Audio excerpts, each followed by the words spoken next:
The stagecoach from Cheyenne pulled into Flint Ridge at 4:30 on a Tuesday afternoon, and Nettie Ames stepped down into the red dust carrying everything she owned in one battered trunk and a carpet bag held together with a leather strap. She was not what anyone expected. The man who had sent for her, a cattle broker named Garrett Poe, stood at the edge of the platform with his thumbs hooked into his vest, a cigar clenched between his teeth. He was thick through the middle and thin through the eyes, the kind of man who measured everything by what it cost. He looked Nettie up and down the way a man looks at a horse he suspects is lame. "You are not the woman in the photograph," he said. Nettie's stomach dropped. She had sent a photograph, her own photograph, taken at the studio in St. Louis. She had worn her good dress, the dark green one with the high collar, and she had not smiled because the photographer told her not to.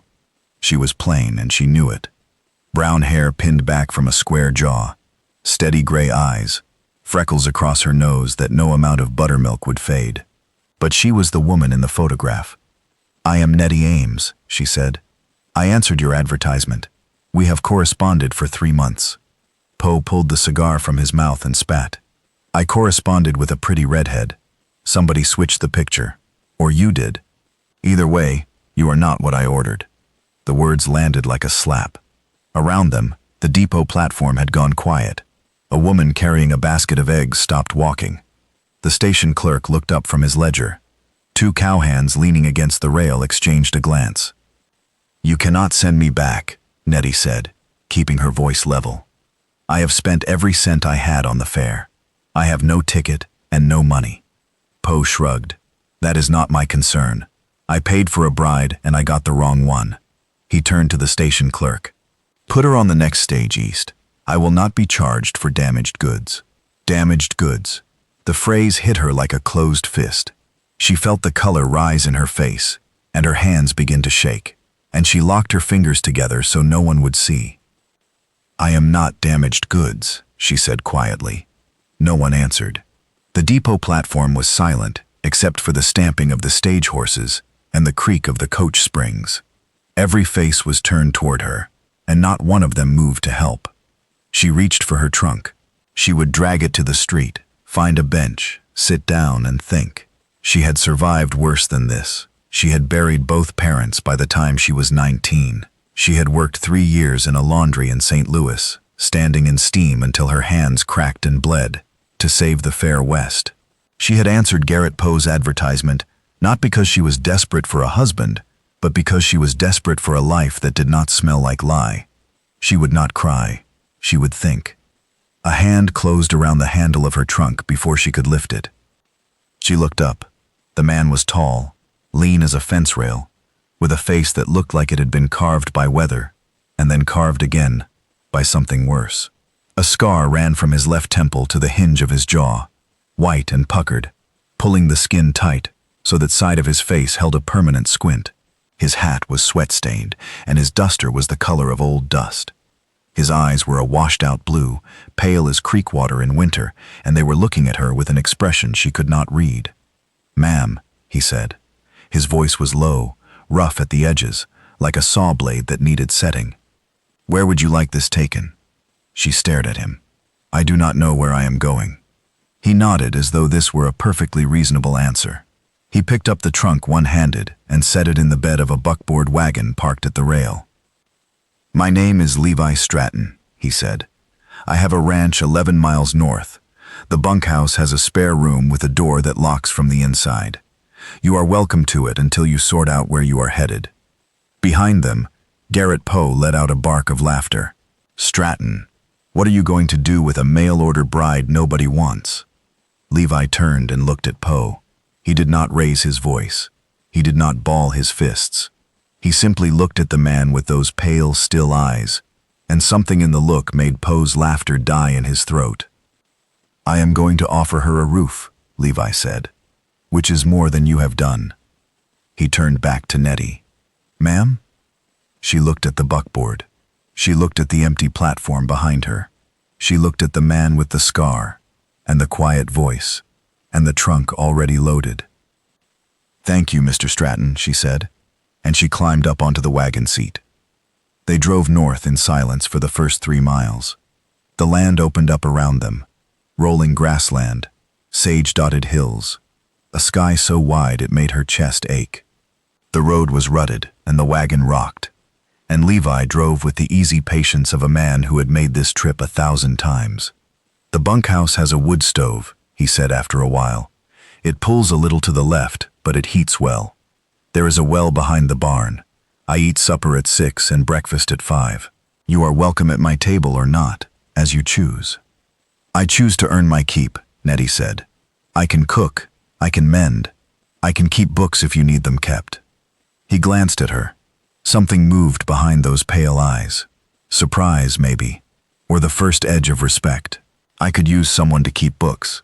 The last time I tried, I spent 4 hours staring at a column of numbers and ended up owing myself $12.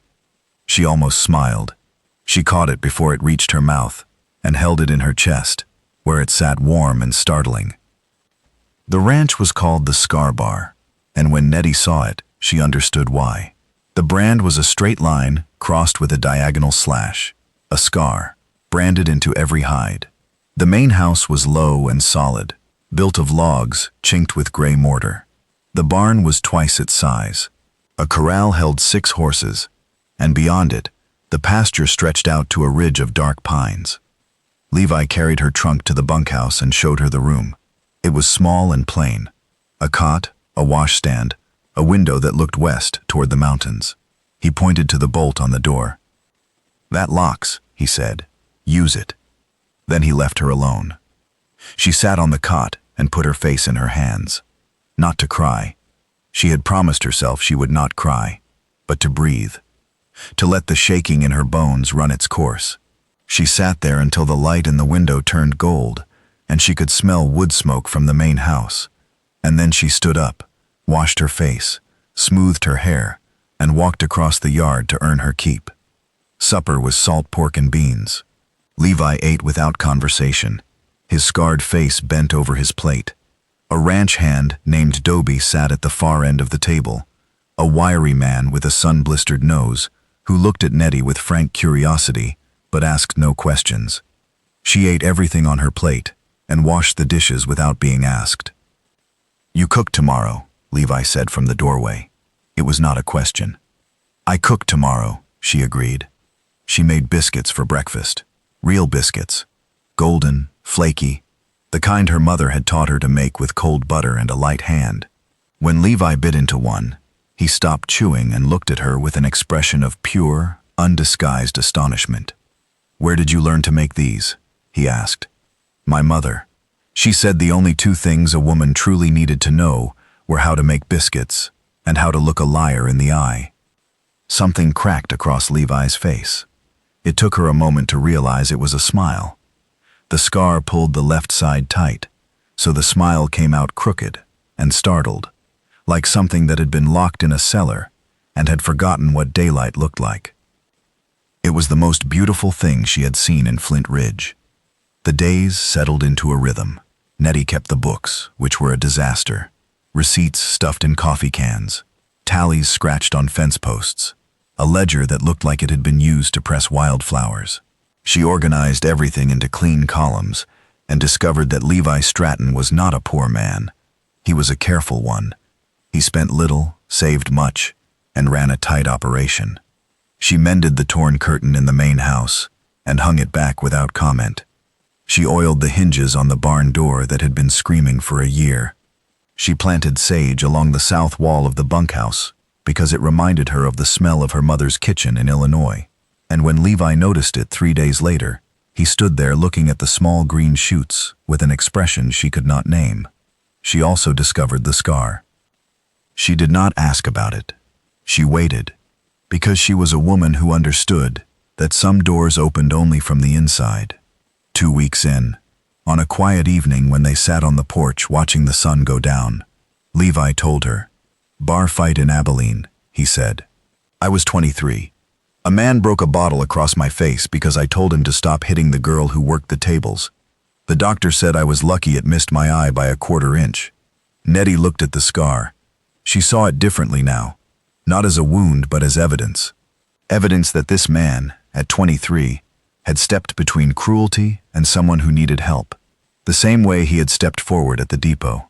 "The girl," she said. "Was she all right?" "She was.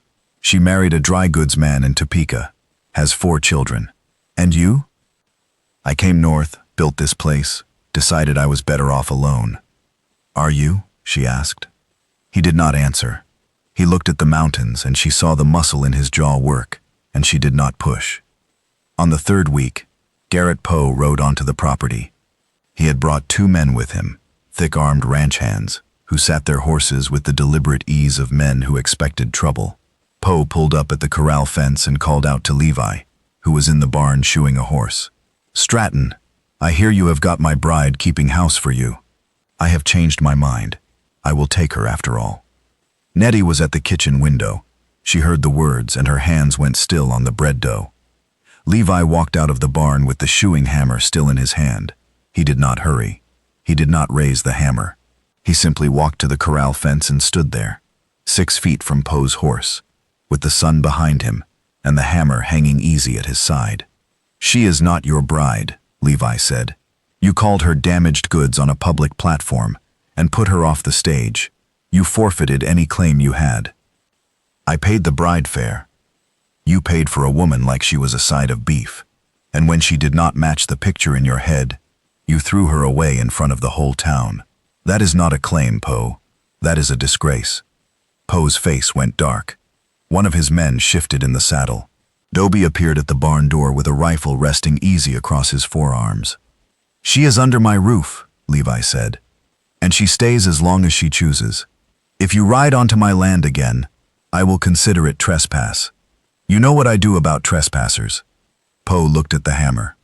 He looked at Dobie's rifle. He looked at the pale, still eyes of a man who had taken a broken bottle to the face at 23 and had not flinched. He turned his horse and rode out.